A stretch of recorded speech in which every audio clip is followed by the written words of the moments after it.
Basically, the Japanese government superglued interest rates to the floor, so for decades, Japanese government bonds yielded pretty much nothing, and that created massive problems for Japanese investors. Legendary investor and founder of the world's largest hedge fund, Ray Dalio, to explain it. Watch the bond market. The bond market is the basis, it's the backbone. So while everyone is hyperanalyzing Jerome Powell's press conferences like it's a new GTA 6 trailer, they're looking at the wrong end of the yield curve, because while I've been using it. First, I'll start inside Claude and upload whatever data, research reports, and any other scattered notes I have. From there, I go into Claude's settings and enable the new Gamma connector. Now, the biggest risk to the United States economy was never the AI bubble. It was never China, and it was never the orange man in the Oval Office. It's something much more boring, and it's something you've likely never heard about, unless you've gone deep down the finance rabbit hole. And that's exactly why nobody's paying attention to it. Because if you've been wondering why mortgage rates refuse to fall, why stocks randomly freak out every few months, and why the Federal Reserve can talk about cutting rates but financial conditions still feel tight, the answer doesn't start in Washington. It starts in Tokyo. And more specifically, in the most boring asset on Earth, Japanese government bonds. Because the country best known for attracting American weebs has also been the duct tape quietly holding the global financial system together for the past 30 years, and that duct tape is starting to peel. But to understand why Japan is so important, you first have to rewind to the early 90s. Because 30 years ago, in 1992, Japan's asset bubble burst, real estate collapsed, equities collapsed, and Japan entered what became known as the lost decades. It was a 3-decade-long period of being financially f***ed. There was no real growth, no inflation, and no wage expansion. It was like the economy hit pause, and nobody could find the remote. So the Bank of Japan did what central banks do when they're out of options. They cut rates to zero, and then they cut rates below zero. And then, when that wasn't enough, they introduced something called yield curve control, which sounds like a Marvel villain, but actually just means, we're going to cap long-term bond yields, whether the market likes it or not. Basically, the Japanese government superglued interest rates to the floor, so for decades, Japanese government bonds yielded pretty much nothing, and that created massive problems for Japanese investors. Because imagine you're a Japanese life insurer, pension fund, or even a bank. You have $1 billion investment portfolio, and your domestic government bonds are paying you 0%. This pretty much leaves you with two choices. 1, accept no return on your cash, or 2, go shopping overseas. And they chose option 2. So Japan entered a multi-decade-long global shopping spree that led them to become the largest foreign holder of U.S. treasuries, one of the largest buyers of U.S. mortgage-backed securities, and the world's largest net creditor nation, which is just the formal way of saying Japan became the world's ATM. And it's not because Japan just loves sending capital to America, but it's because the math made sense. And here's how it worked. Meet Bob. Bob wants to start making some money through investing. So Bob goes to the Japanese markets and borrows money in yen at near zero interest rates. Then Bob converts that yen into dollars and buys U.S. treasuries that yield 4%. And after hedging costs and fees, he pockets the spread. And that's what became known as the yen carry trade. Investors would borrow in yen at near zero interest rates and then invest in foreign assets that yielded higher returns. And when investors' borrowing costs are near zero, they don't just buy treasuries. They buy tech stocks, they buy real estate, and they buy into emerging markets. Basically, if it's got a pulse and it yields more than 0%, they'll buy it. And that's why for years, this trade became one of the largest sources of global liquidity. At its peak, the yen carry trade was estimated by some banks to be in the trillions. It was like the global markets were running on Japanese Wi-Fi.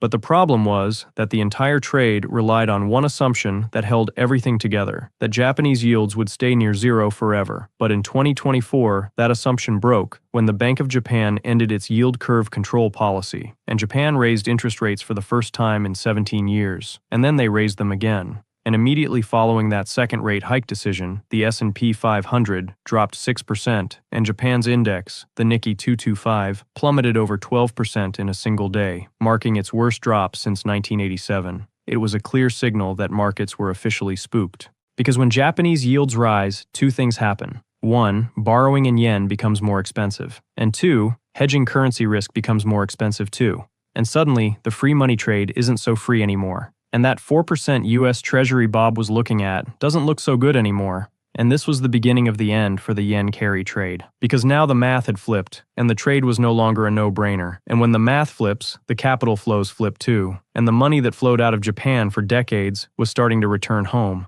And this is what's called repatriation, and it's one of the biggest threats in global markets today. Because investors are starting to realize the uncomfortable truth. The cheapest source of global liquidity for the past 30 years is no longer cheap. But here's why it actually matters. Because for decades, Japan wasn't just some random buyer of US debt. They were one of the most consistent, price-insensitive buyers of long-term treasuries. And the yields on those long-term treasuries? Well, they aren't set by Jerome Powell. The Federal Reserve controls short-term rates. But the 10-year, 20-year, and 30-year?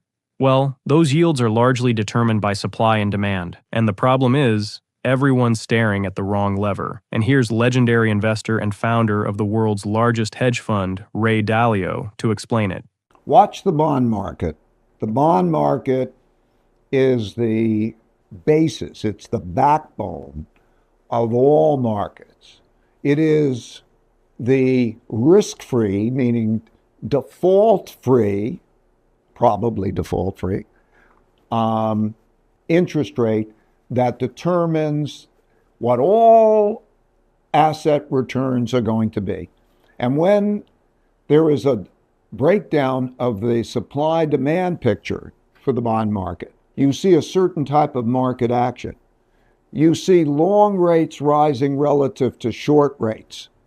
You see the currency go down. You see gold go up, because there's a movement out of that bond market because there's a supply and demand imbalance. When that happens, that raises interest rates, and it puts the Federal Reserve and other central banks in a bind. So while everyone is hyperanalyzing Jerome Powell's press conferences like it's a new GTA 6 trailer, they're looking at the wrong end of the yield curve. Because while the Fed has some indirect influence on long-term rates, what they really control is short-term rates, the overnight rate. But the long end of the yield curve is driven more by supply and demand. And when you add in the fact that the United States is running trillion-dollar deficits annually, even a slight reduction in demand matters. Because the Treasury has to issue massive amounts of new debt every year just to keep the lights on in the economy. And as this debt issuance keeps growing, someone has to absorb it. And for the last few decades, Japan was a key part of that absorption machine. But before I explain why if Japan backs out, we are totally f***ed, a quick pause, because this video is sponsored by Gamma. I personally use Gamma because the hardest part about creating finance videos isn't the research. It's turning scattered ideas into a clear structure. Because when I'm breaking down complex topics like the cross-currency carry trade, the thinking is messy at first. It's notes everywhere, half-formed arguments, and connections that make sense in my head. And if the structuring isn't clear, the whole thing falls apart. And that's where Gamma comes in. Gamma isn't just a presentation tool. It's the bridge between your raw ideas and real polished output. Here's how I've been using it. First, I'll start inside Claude and upload whatever data, research reports, and any other scattered notes I have. From there, I go into Claude's settings and enable the new Gamma connector. Now here's where the magic really happens. All I have to do here is ask Gamma to create me a presentation based on everything I've uploaded. And in seconds, it builds a clean, structured deck that turns my scattered notes into a coherent presentation. And the best part? If I find new information or add new context in Claude, it'll simply update the Gamma deck as my thinking evolves, without rebuilding it from scratch. Gamma allows you to go from brainstorming to a finished deck without losing any momentum. And it's not just limited to Claude. Gamma can connect to your GitHub, Notion, and even your Gmail. Gamma makes sure your ideas don't stay trapped as notes. If you're interested in checking out Gamma, you can head to gamma.app, or you can find it directly inside Claude connectors. Thank you again to Gamma for sponsoring this video. Now back to how Japan might f*** our economy. Because if one of the largest historical buyers of United States treasuries stops buying, then yields have to rise to attract new buyers. And that's how supply and demand shape long-term bond yields. But that's also how you can get a situation where the Fed cuts the federal funds rate, short-term yields fall, but long-term yields stay elevated, and that's how you get what's called a steepening yield curve. And if this happens and long-term rates stop cooperating, then it stops being just a bond market story, and then becomes an everything story. Because when analysts build models to value stocks, they discount cash flows using long-term yields as a baseline. And when long-term yields remain elevated, the present value of future cash flows in these models decreases, which means valuations compress and stocks trade at lower multiples. So even if earnings are fine, the price investors are willing to pay for those earnings changes. And that's why markets can suddenly feel unstable, even when the headlines look calm. But it doesn't just stop at the stock market, because the 10-year Treasury yield isn't just some nerdy number on Bloomberg. It sets the price of money and is the foundation of nearly every asset valuation. And mortgage rates are another example of this, because, like stock valuations, mortgage rates are largely anchored to long-term Treasury yields. So, if the 10-year yield doesn't meaningfully fall, mortgage rates don't magically drift back to 3%. So the Fed can cut the federal funds rate all they want, but if global demand for treasuries weakens, then the long end of the yield curve stays pinned. And when that happens, mortgage rates stay high, housing affordability stays strained, refinancing activity stays muted, and home transactions slow. But it's not just mortgage rates and equity valuations, because if you zoom out even further to corporate credit, it's the same story. If you remember back when capital was cheap in 2020 and 2021, when rates were suppressed, companies were issuing debt like it was Black Friday, and interest rates were 90% off. And when companies have access to cheap financing, we see increased deal flow, higher valuations, and more activity.